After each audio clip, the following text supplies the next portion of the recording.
នៅទីក្រុងឡុងក្រុមស៊ើបការសម្ងាត់ដែលដឹកនាំដោយហាទីកំពុងបំពេញបេសកកម្មយកមកវិញនៅមេរោគឈ្មោះ Snowflake ពីអង្គការបច្ចេកវិទ្យា EDIN ឧទ្ធម្ភាគចក្របានទម្លាក់ក្រុមនេះនៅខាងក្រៅអគារហើយពួកគេបានបំផ្ទុះទ្វារមុខដើម្បីសម្រុកចូលខាងក្នុងនៅក្នុងចំណតឡានក្រុមនេះបានគប់គ្រាប់បែកដៃដើម្បីបំបែកអារម្មណ៍មុននឹងវាយប្រហារមានការបាញ់ប្រហារបន្តិចបន្តួចប៉ុន្តែភ្នាក់ងារភាគច្រើនប្រើការវាយតប់គ្នាដើម្បីកម្ចាត់សត្រូវខណៈពេលមិត្តរួមក្រុមនាងកំពុងតទល់ជាមួយឆ្មាំហាទីចូលទៅក្នុងឡានដឹកទំនិញនិងលួចដោះសោប្រអប់ដើម្បីយកមេរោគនោះពេលនោះនាងត្រូវបានរកឃើញដោយ Brixton ដែលជាអតីតភ្នាក់ងារសម្ងាត់ដែលមានបំពាក់បច្ចេកវិទ្យាលើរាងកាយហើយបច្ចុប្បន្នធ្វើការឲ្យ EDN ក្រុមរបស់នាងភ្ជង់កំភ្លើងទៅលើគេប៉ុន្តែ Brixton scan មើលពួកគេដោយភ្នែកពិសេសរបស់គេមុននឹងវាយប្រហារដោយចលនាលឿននិងច្បាស់លាស់គេផ្ដួលពួកគេទាំងអស់ក្នុងពេលប្រមាណវិនាទីហាទីក៏បាញ់ប្រហារដែរតែ Brixton ប្រើដៃចាប់គ្រាប់កំភ្លើងបានទាំងអស់ដោយពិតភ័យហាទីបិទទ្វារឡានដើម្បីការពារខ្លួនប៉ុន្តែ Brixton ចាប់ផ្ដើមដាល់ទ្វារទម្លុះជាប្រហោងភ្លាមៗនេះបង្ហាញឲ្យគេឃើញថា Hattie កំពុងចូលទៅអង្គុយនៅកៅអីអ្នកបើកបរ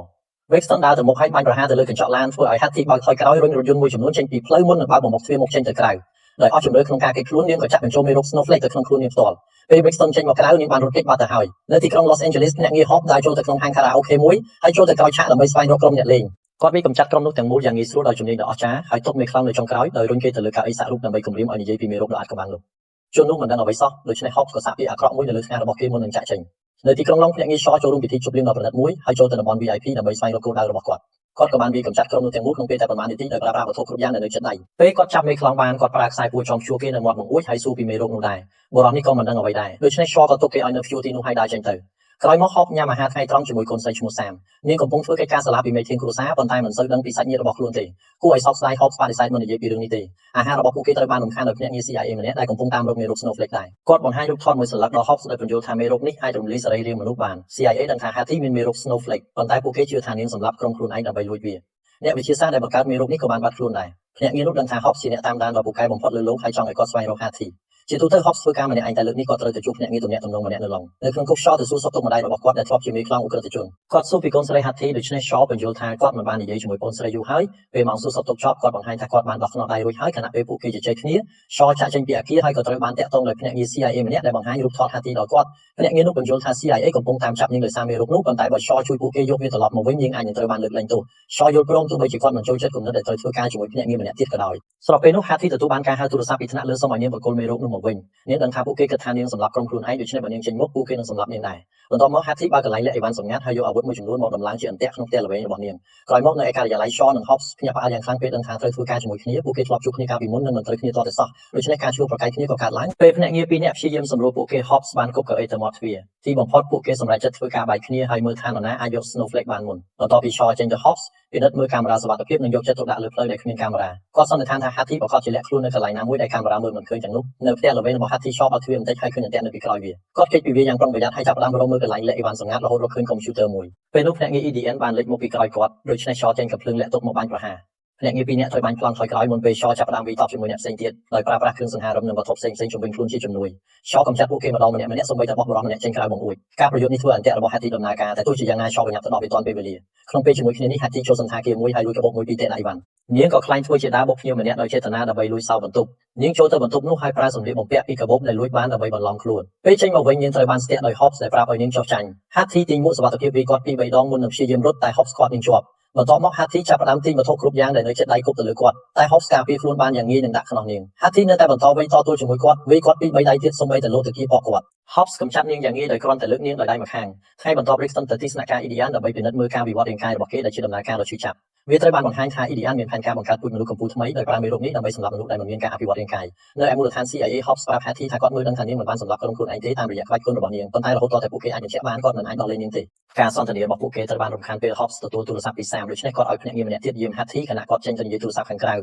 Hattie ប្រើឱកាសនេះកាច់ខ្សែរបស់នាងហើយប្រើបំណែកវាដើម្បីឆ្កឹះខ្នោះដៃនៅក្រោមតុបន្ទាប់មកនាងចាប់ផ្ដើមវាយភ្នាក់ងារនោះដោយប្រើកៅអីនិងដណ្ដើមយកកំភ្លើងរបស់គេពេលនោះ Hobbs ត្រឡប់មកវិញនិងព្យាយាមចាប់នាងតែ Hattie គំរាមបាញ់គាត់វិញពួកគេត្រូវបានបញ្ឈប់ដោយ Shaw ដែលដកកំភ្លើងចេញមកដោយប្រាប់ថា Hattie ជាប្អូនស្រីរបស់គាត់និងចង់ឲ្យដោះលែងនាងអ្នកទាំងពីរក៏ចាប់ផ្ដើមឆ្លោះគ្នាធ្វើឲ្យ Hattie ធុញថប់ហើយទម្លាយថាមេរោគនោះគឺនៅក្នុងគ្រាប់ដែលបង្កប់ក្នុងដៃនាងស្រាប់តែបង្អួចផ្ទុះបែកហើយកម្លាំងផ្ទុះធ្វើឲ្យ Hattie សន្លប់ Brixton និងកូនចៅគេសម្រុកជុំមកបាញ់ប្រហារបង្ខំឲ្យភ្នាក់ងារទាំងអស់ត្រូវពួនពួកគេចាប់ចម្រិត Hattie និងលោតចេញតាមបង្អួចដោយប្រើខ្សែក្រវ៉ាត់ពិសេសដែលអនុញ្ញាតឲ្យពួកគេរត់ចុះតាមជញ្ជាំងអគារបាន Shaw និង Hobbs វាយកម្ចាត់សត្រូវពីរនាក់ដែលនៅសល់យ៉ាងលឿនមុនពេល Hobbs លោតចុះតាមខ្សែចំណាយឯ Shaw ជិះចង្អើរយន្ត Hobbs សន្លប់សង្កត់លើសត្រូវម្នាក់ដោយរុញគេផ្ទប់នឹងចង្អើរយន្តឲ្យសន្លប់បន្ទាប់មកក៏លោតទៅលើសត្រូវម្នាក់ទៀតដើម្បីវាយគេដែរ Hattie ដឹងខ្លួនឡើងហើយលួចកាំបិតពីឈុតរបស់ Brixton ដែលនាងប្រើសម្រាប់កាត់ខ្សែពួរពេលពួកគេធ្លាក់មកលើដំបូលកញ្ចក់ចង្អើរយន្តក៏ចុះមកដល់ដីហើយ Shaw ចាប់ផ្ដើមវាយតបជាមួយភ្នាក់ងារសត្រូវជាច្រើនទៀតដោយលួចកំភ្លើងពួកគេមកបាញ់ប្រហារ Hobbs សរុបម្ដងទៀតដើម្បីវាប្រហារ Brixton ធ្វើឲ្យកញ្ចក់បែកហើយពួកគេទាំងពីរធ្លាក់មកលើដំបូលឡាន Hobbs ព្យាយាមដាល់ Brixton ដែលបានបោះគាត់ទៅបុកឡានយ៉ាងងាយស្រួលពេលគេងាកមកវិញ Brixton និង Shaw ភ្ញាក់ផ្អើលយ៉ាងខ្លាំងពេលឃើញគ្នាតាមពិតពួកគេធ្លាប់ជាមិត្តរួមក្រុម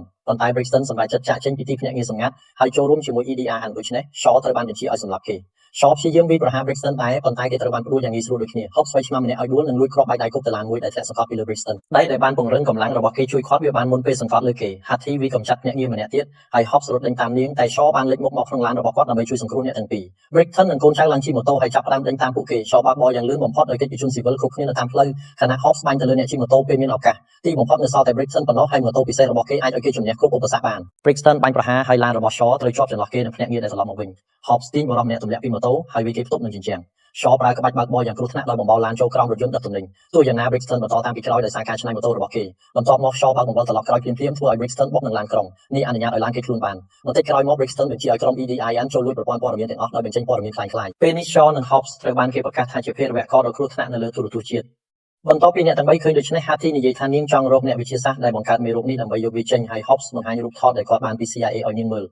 ត្រឹមតែប្រហែលម៉ោងប៉ុណ្ណោះពួកគេតាមរក Dr. Enrico ឃើញនឹងស្ទាក់គាត់ជាប់នៅតាមផ្លូវនៅក្នុងអគារចាស់មួយអ្នកទាំងបីសុំឲ្យ Enrico ជួយដោះស្រាយរឿងមេរោគនេះ Enrico បញ្យល់ថាក្នុងពេល42ម៉ោងគ្រាប់ថ្នាំនឹងរលាយហើយមេរោគនឹងសាយភាយតាមអាកាស EDN បានជួល Enrico ឲ្យបង្កើតមធ្យោបាយបញ្ជូនវ៉ាក់សាំងយ៉ាងមានប្រសិទ្ធភាពប៉ុន្តែក្រោយមកក្រុមហ៊ុនបានកែប្រែកម្មវិធីវាឲ្យក្លាយជាអាវុធបល្ល័យលោកទៅវិញនេះគឺផ្ទុយពីសិលធម៌របស់ Enrico ដូច្នេះហើយទើបគាត់ដើរចេញដើម្បីកែប្រែកម្មវិធីមេរោគនេះឡើងវិញគេត្រូវយកគ្រាប់ថ្នាំនោះចេញប៉ុន្តែវិធីតែមួយគត់ដើម្បីធ្វើវាដោយមិនបាច់សម្លាប់ Hattie គឺត្រូវប្រើម៉ាស៊ីនមួយនៅឯមូលដ្ឋាន EDN ក្នុងប្រទេសអ៊ុយក្រែនបន្ទាប់មកអ្នកទាំងបីទៅកន្លែងលាក់ខ្លួនរបស់ Shaw ដើម្បីយកសម្លៀកបំពាក់បន្លំខ្លួននិងធ្វើលិខិតឆ្លងដែនខ្លាំងៗនៅអាកាសយានដ្ឋាន Shaw និង Hattie អាចឆ្លងកាត់ដោយគ្មានបញ្ហាតែ Hobbs ត្រូវបានគាត់ខ្លួនតាមពិត Shaw ចេតនាដាក់ឈ្មោះគោលដៅតាមចាប់ខ្លួនឲ្យគាត់ព្រោះមិនចង់ឲ្យគាត់រំខានពេលយន្តហោះរៀបនឹងហោះឡើង Hobbs នៅតែអាចឡើងជិះបានសម្រេចពេលកំពុងហោះហើរ Shaw និង Hobbs ចាប់ផ្ដើមឆ្លោះគ្នាទៀតហើយធ្វើឲ្យប៉ូលីសយន្តហោះ Dinkley ភ្ញាក់និងប្រាប់ឲ្យពួកគេនៅស្ងៀមតាមរយៈការស្ដាប់ការសន្ទនារបស់ពួកគេ Dinkley ដឹងថាពួកគេកំពុងមានបេសកកម្មហើយចង់ជួយពួកគេដោយសារគាត់ជាអតីតទាហាន Marine ដែលនៅការប្រយុទ្ធអ្នកទាំងពីរបានបដិសេធតែ Dinkley នៅតែឲ្យនាមអាវ៉ាន់គាត់ទៅពួកគេដដែលក្នុងពេលជាមួយគ្នានោះ Brixton រកឃើញ Enrico ហើយនាំទៅទីស្នាក់ការ EDN គេចងព្យួរគាត់នឹងច្រវាក់ហើយបាញ់ទៅលើផ្ទាំងស៊ីបនៅក្បែរគាត់ដើម្បីគំរាមកំហែង Enrico បដិសេធមិនព្រមសហការដូច្នេះ Brixton គំរាមគាត់ដោយកំភ្លើងបាញ់ភ្លឹងដើម្បីបង្ខំឲ្យគាត់ប្រូចចិត្តនៅទីក្រុង Moscow វីរបុរសរបស់យើងទៅជួបមេខ្លោងអ ுக ្រិតជនឈ្មោះ Margarita ដែលស្វាគមន៍អតីតសង្សាររបស់នាង Shaw ដោយការថើប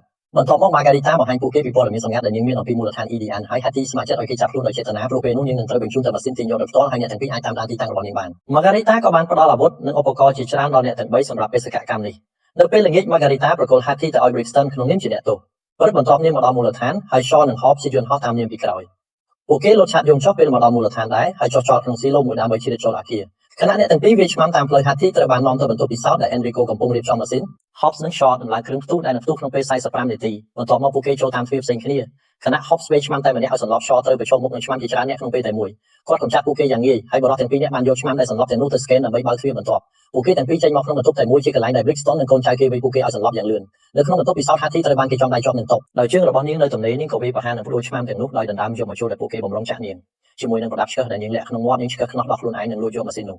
Enrico ជួយនាងរត់គេចតាមច្រកចេញសម្ងាត់ពួកគេរត់ចេញមកហើយ Hattie វិញអ្នកវិទ្យាសាស្ត្រ2-3នាក់ដើម្បីឈ្មោះទៅមុខទៀតពេល Hobbs និង Shaw នឹងខ្លួនឡើងពួកគេឃើញខ្លួនឯងត្រូវគេចងជាប់កៅអីដែលមានតបជាប់ខ្សែភ្លើង Brixton ចាប់ផ្ដើមឆក់ពួកគេម្ដងហើយម្ដងទៀតព្រមទាំងនិយាយពីការពិតដែលថាមនុស្សជាតិចាំបាច់ត្រូវតែបន្សុទ្ធគេស្នើឲ្យអ្នកទាំងពីរចូលរួមជាមួយ EDN តែពួកគេបដិសេធហើយការឆក់កាន់តែខ្លាំងឡើងស្របពេលនោះ Hattie និង Enrico រៀបនឹងចាក់ចេញក្នុងឡានដឹកទំនិញទៅហើយតែនាងឮសំឡេងស្រែករបស់មិត្តរួមក្រុមពេល Hobbs ឃើញ Hattie លបចូលមកក្នុងបន្ទប់គាត់ធ្វើពុតជាចាប់អារម្មណ៍ចង់ចូលរួមជាមួយ EDN ដើម្បីពន្យាពេលការបំបាយអារម្មណ៍នេះអនុញ្ញាតឲ្យ Hattie លេចមុខពីក្រោយ Brixton ប៉ុន្តែឆ្មាំមិនអាចបាញ់នាងទេព្រោះពួកគេត្រូវការនាងរស់ជាអកុសលកំភ្លើងរបស់នាងខាំងបាញ់មិនចេញពេលនោះ Enrico លេចមុខមកជាមួយកំភ្លើងបាញ់ភ្លើងនិងបាញ់តម្រង់ទៅ Brixton ដែលធ្វើឲ្យគេប៉ាំងថយក្រោយខណៈ Enrico បន្តបាញ់ភ្លើងដុតឆ្មាំ Hobbs និង Shaw ប្រើឱកាសនេះបំបាយកៅអីនិងរំដោះខ្លួនអ្នកទាំងពីរនិង Hattie ចូលរួមប្រយុទ្ធវាយផ្ដួលឆ្មាំជាច្រើននិងលួចកំភ្លើងពួកគេបន្ទាប់ពីពន្លត់ភ្លើងលួច Brixton ចូលរួមប្រយុទ្ធដែរនិងសម្លាប់ Enrico យ៉ាងលឿន Hobbs និង Shaw ក៏ឡើងឡាននិងតាម Hattie ដែលកំពុងរត់ពីលើទូក container នាងលោតចូលឡានហើយប្រាប់ពួកគេថានាងបានលាក់ឧបករណ៍នោះក្នុងឡានដឹកទំនិញដូច្នេះ Hobbs ទប់ពួកគេចោលដើម្បីទៅតាមរកវាឆ្មាំក៏ឡើងឡាននិងចាប់ផ្ដើមដេញតាមក្នុងអគារដែលមិនយូរប៉ុន្មានក៏បន្តដល់ផ្លូវខាងក្រៅពេល Brixton ឃើញ Hobbs បើកឡានដឹកទំនិញរត់គេលោតពីលើវាដើម្បីទៅយកម៉ូតូគេនិងចូលរួមដេញតាមដែរពេលនោះគ្រឿងផ្ទុះក៏ផ្ទុះឡើងដូច្នេះ Hobbs ត្រូវបើកឡានទម្លុះជញ្ជាំងដើម្បីរកផ្លូវចេញនៅខាងក្រៅ Brixton បញ្ជាឲ្យក្រុម3ហោះរកមើល Hattie ឆ្មាំស្ទើរតែស្ទាក់ផ្លូវ Shaw បានតែគេបើកឡានសម្ដៅទៅរៀនហាដើម្បីគេចខ្លួនដ្រូនរកឃើញគេនឹងបាញ់ប្រហារបង្ខំឲ្យគេបើកឡានទម្លុះបង្អួចចូលក្នុងរោងចក្រមួយ Hobbs ចូលអគារតែមួយនិងបើកបុកដ្រូននោះឲ្យខ្ទេចបន្ទាប់មកគាត់បើកទម្លុះទ្វារចេញមកវិញនិងបន្តបុកឡានសត្រូវឲ្យខ្ទេចដូចគ្នាដ្រូនមួយទៀតហោះនៅក្រៅរោងចក្រនិងបាញ់ប្រហារទៅលើ Shaw ដែលម្ដងនេះគេឲ្យឡានលុបទម្លុះបង្អួចទៀតហើយពេលចេញមកខាងក្រៅគាត់បាញ់ប្រហារទាំងទៅលើអាកាសដើម្បីទម្លាក់ដ្រូននោះពេលវាធ្លាក់ដល់ដីកម្លាំងប៉ះទង្គិចធ្វើឲ្យ Hattie ប៉ាំងមកទៅលើគម្របឡានចាប់ផ្ដើមខូចហើយដ្រូនចុងក្រោយនៅតែបន្តដេញតាមពួកគេ Hathi អាចបាញ់ទម្លាក់ដ្រូននោះបានខណៈពេល Hobbs បន្តបុកបំបាក់ឡានសត្រូវដែលប្រើឡានដឹកទំនិញគាត់លាតដៃចេញមកហើយ Hathi លោតតាមដៃគាត់ចូលមកក្នុងឡានដឹកទំនិញភ្លាមៗមុនពេល Brixton ព្យាយាមចាប់នាងតែត្រូវធ្លាក់ទៅវិញបន្ទាប់មក Shaw ធ្វើឲ្យឡានចុះចតលើទ្រុងឡានដឹកទំនិញខណៈពេល Brixton ឡើងជិះម៉ូតូដេញតាមពួកគេម្ដងទៀត Shaw ចុះពីលើឡានហើយបណ្ដោយឲ្យឡានធ្លាក់ចុះបង្កឲ្យមានការផ្ទុះដែលចាប់ផ្ដើមបំផ្លាញមូលដ្ឋាននោះ Hobbs ឲ្យ Hathi បើកបរឲ្យចូលទៅជួយ Shaw នៅខាងក្រោយខណៈ Brixton ក៏ធ្វើដូចគ្នាដែរពេលអាគារបាក់រលំនៅពីក្រោយពួកគេការប្រយុទ្ធក៏ចាប់ផ្ដើមឡើងប៉ុន្តែទោះជា2ទល់នឹង1ក៏ដោយកម្លាំងរបស់ Brixton គឺខ្លាំងជាងបន្ទាប់ពីវាតបគ្នាប៉ុន្មានដៃ Brixton រៀបនឹងវាយប្រហារផ្ដាច់ព្រលឹងពួកគេប៉ុន្តែអាគារមួយបានបាក់សង្កត់លើទ្រុងឡានដឹកទំនិញអ្នកទាំងពីរប្រញាប់ស្ទុះទៅកៅអីខាងមុខដើម្បីការពារខ្លួនហើយ Brixton បង្ខំចិត្តលួចចេញដើម្បីគេចខ្លួនបន្តិចក្រោយមកអ្នកទាំង3បានឈប់ឡាននៅកន្លែងមានសុវត្ថិភាពហើយរកឃើញថាម៉ាស៊ីនទាញយកបានខូចខាតក្នុងអំឡុងពេលប្រយុទ្ធ Hathi យល់ព្រមលះបង់ជីវិតដើម្បីបញ្ឈប់រឿងនេះប៉ុន្តែ Shaw បដិសេធមិនព្រមបាត់បង់នាងឡើយហើយចង់ស្វែងរកដំណោះស្រាយផ្សេង Hobbs អញ្ជើញពួកគេឲ្យទៅពួននៅប្រទេសកំណើតរបស់គាត់គឺ Samoa ក្រុមរបស់ពួកគេបានហោះហើរដោយសុវត្ថិភាពដោយសារ Dinkley ជួយលួចនាំពួកគេចូលនៅ Samoa ផាសាទៅសួរសុខទុក្ខ Jonah ដែលជាបងប្រុសរបស់គាត់ហើយ Jonah បានដើរគាត់មួយដៃភ្លាមៗពេលឃើញមុខបងប្អូនទាំងពីរចាប់ផ្ដើមឈ្លោះប្រកែកគ្នាប៉ុន្តែត្រូវបញ្ឈប់ពេលម្ដាយរបស់ពួកគេគប់ស្បែកជើងសម្ដែងទៅពួកគេពេលចូលដល់ខាងក្នុងអ្នកទាំង3សុំឲ្យ Jonah ជួយជួសជុលម៉ាស៊ីនប៉ុន្តែគេបដិសេធមិនព្រមពាក់ព័ន្ធនឹងបញ្ហារបស់បងប្រុសឡើយម្ដាយរបស់ពួកគេត្រូវស្ដីបន្ទោសពួកគេម្ដងទៀតទើប Jonah ព្រមជួយបន្ទាប់មកពួកគេទៅយានដ្ឋានរបស់ Jonah ជាកន្លែងដែល Hobbs ចង់បានអាវុធខ្លះទោះជាយ៉ាងណាក៏ដោយម្ដាយរបស់គាត់បានបោះចោលកំភ្លើងទាំងអស់ហើយសល់តែអាវុធបុរាណប៉ុណ្ណោះខណៈពេល Jonah ជួសជុលម៉ាស៊ីនអ្នករាល់គ្នាបានបំពាក់អាវុធនិងរៀបចំអន្ទាក់ជាច្រើននៅក្នុងតំបន់នោះ Hathi ចូលលួចប្រព័ន្ធរបស់ EDN ហើយរកឃើញវិធីបិទអាវុធ Digital របស់សត្រូវប៉ុន្តែវាប្រើបានតែ6នាទីប៉ុណ្ណោះកំឡុងពេលសម្រាប់ Hathi និង Shaw បានចែករំលែកការលំបាកជាមួយគ្នាហើយបានថើបគ្នានៅសល់តែ30នាទីទៀតប៉ុណ្ណោះមុនពេលគ្រាប់ថ្នាំរលាយទីបំផុត Jonah ជួសជុលម៉ាស៊ីនរួចរាល់និងចាប់ផ្ដើមដំណើរការទាញយកមេរោគដែលត្រូវចំណាយពេលមួយសន្ទុះពេលនោះសត្រូវក៏មកដល់ដូច្នេះក្រុមរបស់ពួកគេបានត្រៀមខ្លួនរួចជាស្រេចដើម្បីប្រយុទ្ធមុនពេលចេញទៅ Hobbs សំទោសបងប្រុសរបស់គាត់ដែលបានបោះបង់គ្រួសារហើយពួកគេក៏អោបគ្នាក្នុងពេលជាមួយគ្នានោះ Shaw និង Hathi ក៏យល់ចិត្តគ្នាវិញដែរដោយសន្យាថានឹងតាក់ទងគ្នាចាប់ពីពេលនេះតទៅ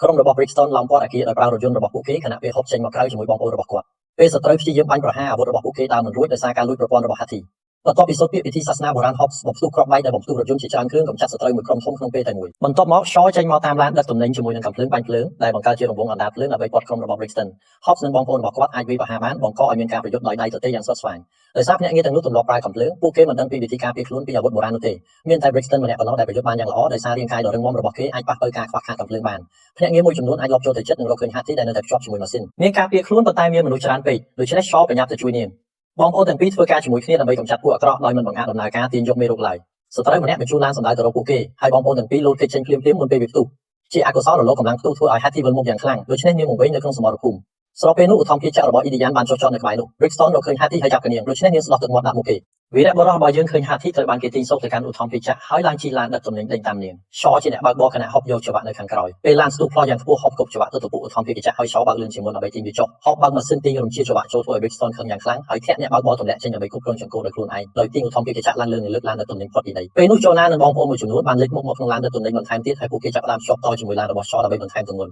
រថយន្តចំនួន4ត្រូវបានតបភ្ជាប់គ្នាយ៉ាងត្រឹមត្រូវជាជួរដូច្នេះ Brixton បើកឧទ្ធម្ភាគចក្រឈ្មោះទៅជ្រោះដើម្បីព្យាយាមធ្វើឲ្យពួកគេធ្លាក់ជាសំណាងល្អបងប្អូនទាំងនោះបានដំឡើងម៉ាស៊ីនបង្កើនល្បឿននៅក្នុងឡានរបស់ពួកគេហើយជួយដំណើរការវាដើម្បីទាញពួកគេទាំងអស់ត្រឡប់មកដីវិញបន្ទាប់មកអាវុធរបស់សត្រូវដំណើរការឡើងវិញដូច្នេះ Brixton បានប្រហារនិងបង្ខំឲ្យឡានដឹកទំនិញត្រូវផ្ដាច់ចេញពីគ្នា Shaw បន្តទាញឧទ្ធម្ភាគចក្រខណៈពេលអន្ទាក់នៅលើផ្លូវចាប់ផ្ដើមផ្ទុះឡើងកម្ចាត់ឡានរបស់ EDI ដែលបានចូលរួមដេញតាមកម្លាំងទាញខ្លាំងពេកលើច្រវាក់ធ្វើឲ្យវាដាច់ចេញដូច្នេះ Hobbs ត្រូវចាប់វាជាប់ដើម្បីកុំឲ្យបាត់ឧទ្ធម្ភាគចក្រដោយការបត់មួយរំពេច Shaw ក្រពីឡានហើយ Hobbs ជាប់ច្រវាក់ឡើងវិញHathi ប្រើឱកាសបំបីអារម្មណ៍នេះដើម្បីប្រយុទ្ធជាមួយឆ្មាំជុំវិញនាងហើយការបាញ់របស់ពួកគេធ្វើឲ្យឧទ្ធម្ភាគចក្រខូចខាតយ៉ាងខ្លាំងរហូតដល់ធ្លាក់ចុះខណៈពេលឧទ្ធម្ភាគចក្រប្រឡាក់ធ្លាក់តាមជួរឡានដឹកទំនិញក៏ត្រូវទាញធ្លាក់ចុះទៅដែរយានយន្តទាំងពីរបានបុកធ្លាក់លើដីប៉ុន្តែ Brixton នៅតែមានជីវិត Hathi ក៏មិនអីដែរហើយម៉ាស៊ីននៅតែបន្តទាញយកមេរោគដូច្នេះ Brixton ដាក់កូនចៅម្នាក់របស់គេឲ្យប្រាប់ឲ្យបាញ់ Hathi ពេលឧបករណ៍រាប់ដល់0 Hobbs និង Shaw ងើបចេញពីទឹកហើយចាប់ផ្ដើមប្រយុទ្ធជាមួយ Brixton ម្ដងទៀតគេនៅតែមានគៀបលើដូចធម្មតាហើយវាពួកគេដោយប្រើបំណែកឧទ្ធម្ភាគចក្រពេល Shaw ត្រូវគេដាល់ Hobbs អាចវាយ Brixton ពីក្រោយបានអ្នកទាំងពីរដឹងថាម្នាក់ក្នុងចំណោមពួកគេអាចធ្វើជាចំណីនិងម្នាក់ទៀតអាចវាយប្រហារ Brixton ក្នុងពេលតែមួយដោយសហការគ្នាតាមផែនការនេះពួកគេអាចយកឈ្នះ Brixton ដោយការវាយប្រហារជាច្រើនដៃពេលម៉ាស៊ីនរាប់ដល់0 Hathi ចាប់យកខ្សែភ្លើងឧទ្ធម្ភាគចក្រនិងបង្កើតឲ្យមានការផ្ទុះតូចមួយដើម្បីផ្ដួលភ្នាក់ងារសត្រូវបន្ទាប់មកនាងគៀបកកគេឲ្យសន្លប់អ្នកទាំងពីរបានបន្តវាយប្រហាររហូតដល់ទីបំផុតពួកគេផ្ដួល Brixton ដោយបោកគេទៅលើថ្មបន្ទាប់មក Shaw ចាប់យកកំភ្លើងរបស់ Brixton ប៉ុន្តែបដិសេធមិនសម្លាប់គេទេដោយដឹងថាក្រុមដែលរស់នៅជាមួយការបរាជ័យនេះនឹងធ្វើឲ្យគេឈឺចាប